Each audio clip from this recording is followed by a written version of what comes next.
бір қауіп әңгіме.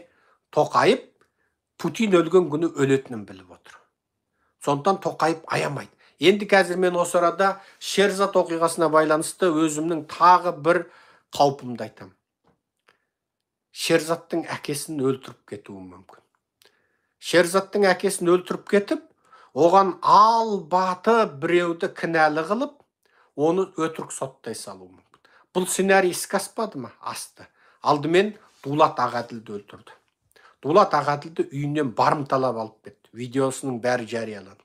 Түрмеде өлтірді.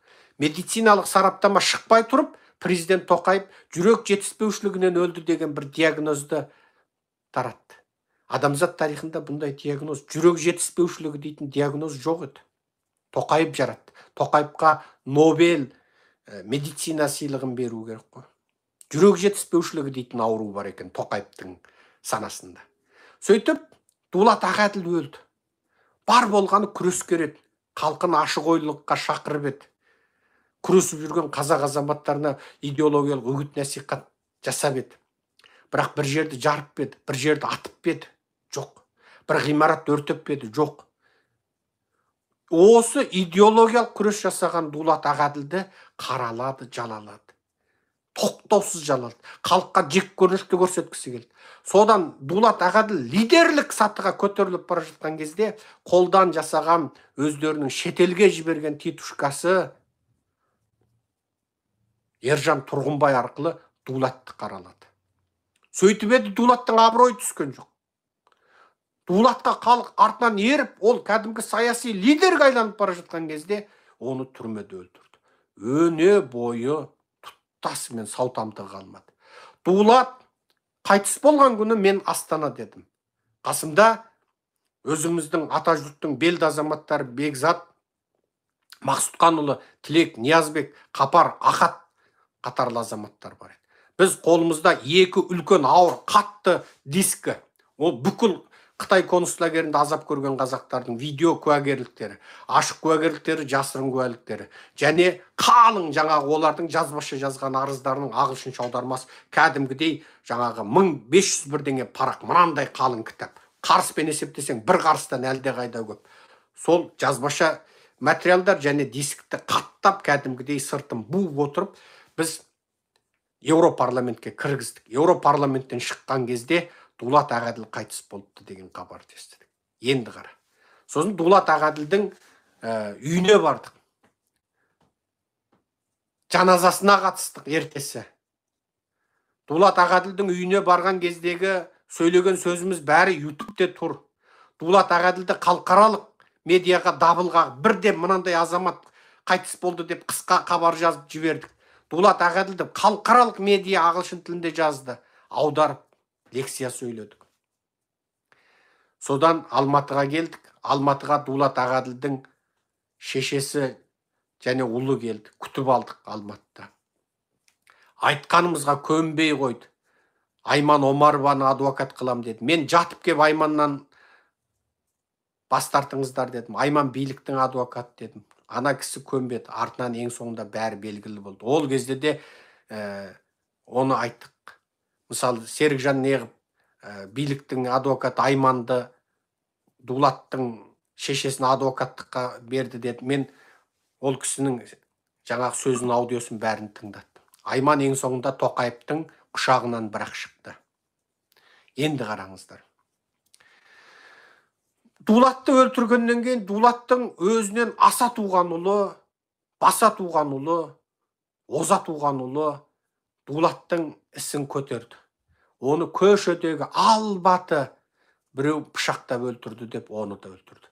Албаты шырылдатып, өлтірген жоқпын деп шырылдаған баланы еш дәлелсіз соттап жіберді. Сөйтсе әлгі баланы полицейлер алдаған, сен сөйтіп қол қоя сал, мойындай сал, артынан сен жібере саламыз деген, бірақ анау шыр етеді. Сөйтіп оны өлтірді. Енді қара. Дулатты өлтіргеннен кейін, Дулаттың ұлын өлтіргеннен кейін, Дулат ісі суды да қалды. Енді қара, алдымен әкесін өлтірді, артынан баласын өлтірді. Дулаттың ісін шешесі көтерді, сотта еш нәтиже шыққан жоқ. Ешкім сотталған жоқ. Артынан олар Айман Омарова өзі дулат ісінен бас тартты. Сосын олардың орнын басқа адвокат алды. Бәрібір сотта жеңілген жоқ. Дулат ісі де, дулаттың өзі де, оның ұлы да сөйтіп шерменде кетті. Тоқаевтың қолынан құрбандыққа шалынды. Алдымен әкесін өлтірген, артынан баласын өлтірген Тоқаев, Қанішер Тоқаев, Шерзат әулетіне де алдымен баласын өлтіріп, артынан әкесін өлтіретін сценарийді қолдана алмай ма? Дулат әулетіне алдымен әкесін өлтірді, артынан баласын өлтірді. Бұл Дулат әулетіне, Ағаділ әулетіне жасаған зұлымдық еді. Енді Шерзаттың әулетіне баланы пышақтатып өлтірді. Енді осы тақырыпты көтеріп тұрған кім? Оның әкесі. Қаржаубай. Қаржаубай рухты жігіт екен. Оның қарындастары да рухты азаматтар екен. Енді Тоқаевтың сценарийі бойынша, ол КГБ-ның сценарийі. Өлген адам сөйлемейді деген сөзді кім айтты? Сталин айтты. Енді олар айтады, Қаржаубайды да оның қарындасын да өлтіресеңдер, сосын оны өлу себебін Қасанға немесе құторларға артасаңдар да, сонымен құторларды, қасандарды соттайсаңдар, түрмеде аузын жабасаңдар болды дейді. Сөйтіп, құторларды жаңағы 10 адам ба, 20 адам, тіпті 30 адамды соттай салады. Ол құтор Тоқаевқа керек па? Керек емес. Құтор ол кез келген басқа жынды есер соқтарда құтор жасақтай береді. Оған құтор керек жоқ. Тоқаевқа Қасан керек па? Жоқ, ол кез келген Қасанды бауыздап тастап, оның өлігін Дулаттың әкесі Қаржаубайға артып, немесе Қаржаубайды бауыздатып тастап, оның өлігін Қасанға артып, ең соңында Қасанды да өлтіріп, соттатып, Тоқаев бәріне жақсы болып отыра береді. Бұл сценарий қазақ жерінде аспады ма? Асты. Дулат Ағаділ әулетінде бұл іске асты. Айдос Садықовты атты ма? Атты. Қазір Айдос Садықовтың жұмысын Наталья Садықова жүргізіп жатыр, әйелі. Мысалы, кеше тағы сұмдық видео салыпты Наталья. Қандай? Анау Еуропаға ұшып барған қазақтың тағы бір бандитін, анау Бергей бір нәрсе істепті дейді. Оны Наталья Садықованың Бәсе каналынан көріңіздер. Мен бұл арада қайталамай-ақ қояйын. Айдос Садықовтың, журналистің үнін сөйтіп 2 киллер жіберіп өлтірді. Міне Дума Мұхаммед Кәрім журналист еді. Оны 7 жылға соттады.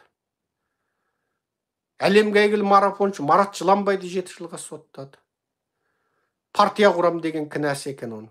Асқар Сембайды 6 жылға соттады. Өйтетіні бар, конституцияны өзгертіңдер ақыры. Әжетхананың қағазы болып кетті. Конституция ма, проституция ма ол? Өзгертіңдер онда. Партия құрмаңдар, Тоқаевтың мемлекеті, бұл Тақайстан Республикасы. Өзгертіңдер. Қазақстан Республикасы жоқ. Бүгіннен бастап Тақайстан Республикасы деңдер.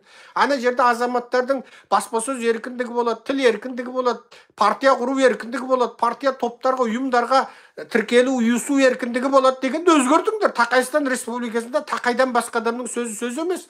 Ешқандай партия жоқ, бітті. Тақайдың бір ғана партиясы бар. Партияның аты Тақай, мүшелері Тақай деп аталады. Тақай 1, Тақай 2, Тақай 3, Тақай 4, Тақай 5, Тақай 20, Тақай 20 миллион болды, бітті. Сіздер Тақайстан Республикасының Тақайстан түрмесіндегі нөмір 1, нөмір 2, нөмір 3, нөмір 20 миллионшы түрмедегі тұтқынсыздар.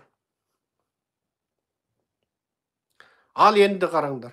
Тура соны Қаржаубайға, Шерзаттың әкесіне қолданады. Бұл арада Қаржаубай да құрбандыққа шалынып кетуі мүмкін, Қасан да құрбандыққа шалынып кетуі мүмкін. Мен Қасанды ақтамаймын да, жақтамаймын да. Бірақ егер оның қылмысқа қатысы болса, сотталуға тиіс. Бірақ Қазақстан дейтін мемлекетте қандай адамдар сотталады? Түрмеде кімдер отыр? Ойлаңыздар. Қазақстан Республикасында, Тақайстан Республикасында бір ғана заң бар. Ол билікке қарсы шықсаң сотталасың, билікке қарсы шықпасаң тыныш боласың. Міне. Сондықтан Қаржаубайдың айналасындағы жүрген оның туыс туғандарына Америкадағы Серікжан Біләшұлынан дұғай сәлем. Қаржаубай кіммен кездессе де қасындағы жолдастар видеоға түсірсін. Ауаша біреу бергелші бауырым десе ауаша шықпасын. Тіпті денесіне пышақтан оқтан қорғанатын киімдерді интернеттен сатып алуға болады, сатып алып жүрсін. Кез келген біреумен кезіксе, қасында 3-4 жолдасы болсын. Жалғыз кезікпесін, ауаша кезікпесін. Кез келген телефонды қабылдаса, қасында екінші телефонменен дыбысын жазып отырсын. Эмоциялдық ашуға берілген сөзді айтпасын. Братишка, бір ауыз мақұл десең, мен қасанда айтып жіберейін, битіп жіберейін. Тамағынан бәуіздеп жіберейін, мінезерінен бәуіздеп жіберейін, қол аяғын кесіп әлдің әкеп берейін, құлағын кесіп әлдің әкеп берейін десе, окей демесін. Оның барлық ұлттық қауіпсіздік комитетінің жандай шаптары. Эмоцияға беріліп, ашуға беріліп, оны әдейі біреулер кеп намысына тиіп, оның жаңағы жанды жеріне, жарасына тұз сеуіп, жаңағы жанды жеріне қолын тығып отырып ашындырса да, салмақты, сабырлы түрде жауап берсін. Ешқашан айтып тастайым, битіп тастайым. Егер мені битетін болса, беліме битіп алам да, битіп жіберем. Барамын да мен жаңағы оны айтып тастаймын деген эмоциялдық сөздердің барлығы ертеңгі күні оның өзіне биліктің жала жабуына себеп болады. Ол біздің басымыздан өткендіктен айтып отырмыз. Және бір телефонына енді қақкерлік шабуылдар жасалып, олардың телефондарындағы барлық үйдегі сөздері тыңдалады. Олардың телефондары камера. Ол ойламасын, мен телефоным міне тұр, мен телефонды жауып қойдым, немесе ұшу режиміне қойдым. Жоқ, Қазақстан телефоны, интернетті бақыланатын диктаторлық ел. Телефон. Ол телефоныңды өшіріп қойсаң да, сол үйдегі бүкіл дыбысты жазып алып, серверге жіберіп отырады. Сондықтан ол телефондарды тек бір сумкаға салып, оның қасына сөйлейтін радионыма бірдеңені қойып, немесе бір телефонға жаңа ұзыннан ұзақ сөйлейтін менің бір 5 сағаттық лекциямды түсіріп алып, соны қойып қою керек ұшу режимінде. Анау қалған телефон сөйтіп, оның бәрін бір жаңа сумканың ішіне салып, анау сарнап тұру керек дауыс. Сарнап тұру керек те, оны ана бөлек үйге қойып қою керек. Ана сарнаған дауыс ана бүкіл микрофонды ұстап тұрады. Сол олардың бүкіл телефоны тіпті мысалы Қаржаубай және оның отбасы үйде отырып, мысалы моншаға түссе, камерасы да түсіріп тұрады. Ол камера түсіргенде оның арнайы программа бар. Мысалы құлағыңды, шекеңді, қыңыр қисық жерді түсіргенде ол автоматты өзі өшіріп отырады. Тура мына екі көз, мұрын, мына координат бойынша үшбұрыш мына аралық түскен кезде сақ етіп соны тұрақтап түсіріп отырады. Сондықтан жаңағы моншаға, дұшқа түскен сәттерін, тағы басқа сәттерін, адамдардың бір жеке елге көрсеткісі келмейтін сәттерінің бәрін түсіріп алып, әлеуметтік желіге жариялауы мүмкін. Және неше түрлі қыздар, жігіттер келуі мүмкін. Жаңа неше түрлі азырат. Мысалы, 18 жылы мен Қытай геноцидінің қылмысын бүкіл дүниеге әшкерелеп жатқан кезде маған жаңағы сұлулар жарысының жүлдегері Шу Арумын деген қыздар маған жаңа неше 1,85 м, 1,90 м бойы бар қыздар, енді қарасаң бүйтіп таңырқап қарап қалатын қыздар маған қоңырау шалып, суреттерін жіберіп, аға деп естері шығады. Бұның барлығы биліктің кембінің жібергендер. Біз ол барыстың бәрінен өтіп қойдық. Сол кезде мен ата жұртқа жиын ашып, бұдан кейін ресторанда отырсаңдар, бас қосып отырсаңдар, тойға барсаңдар, біреудің бір баласының жаңағы сүндеттеу тойына, тұсаукесер тойына барсаңдар, аяқ астынан бір қыз кезғап, ағатай, осы не деген ұлтшыл азамат едіңіз, сіздерді осы жақсы көрем десе, романтика деп балқып қалмаңдар деп менің лекция сөйлегенім бар, жиын ашқаным бар. Бұның барлығы биліктің жібергені.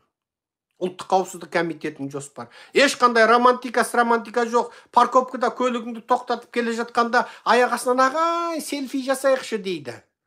Жалғыз жүруге болмайды. Неге? Сосын ол қыз жала жапсашы. Ойбай, бәлен жерімді сипады, әйтпек болды, битпек болды.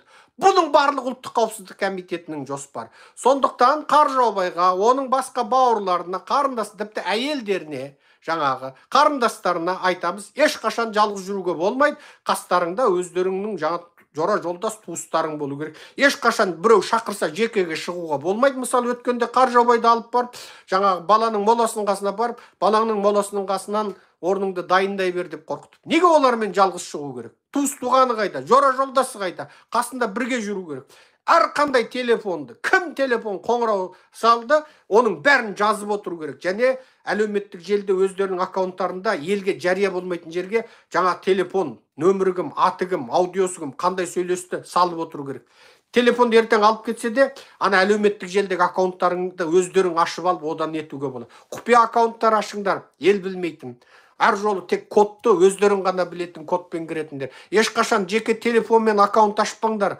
Жеке телефонменен Gmail немесе Yahoo'дың поштасын ашып, Gmail не Yahoo'дың поштасы арқылы Facebook, Instagram ашыңыздар. Тіке телефон нөмірге жаңағы тұрақтандырушы код жіберетін телефон нөмір ашатын болсаңыздар, телефон нөмірлеріңіздің сим-карттарыңыздың копиясын кейін жасай салады. Ұпқыса сим-карт сенде де кейінбіде де болады. Сосын ол сенің телефон нөміріңе негізделіп, сенің әлеуметтік желідегі аккаунттарыңды бұза салады. Сөйтеді де, сенің атыңнан, сенің аккаунтыңменен қырыңдар, жойыңдар, шабыңдар, қасанның құлағын кесіпіңдер, тамағынан бауыздап жіберіңдер, бүйрегін ойып алып кеңдер деген неше түрлі, немесе билікті айтыңдар, бейтіңдер, немесе Аллаху акбар деңдер деген сияқты экстремистік, террористік, сепаратистік, немесе заңға қайшы кез келген мазмұн